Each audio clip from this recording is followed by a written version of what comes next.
Select the disk for which you want to backup partition table, and click Disk to select Backup Partition Table.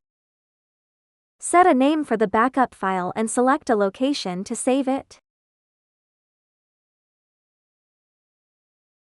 Click OK button.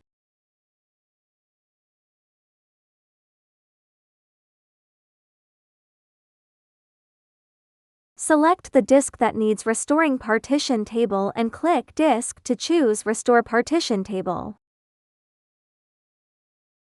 Locate and select the backup file and click Open.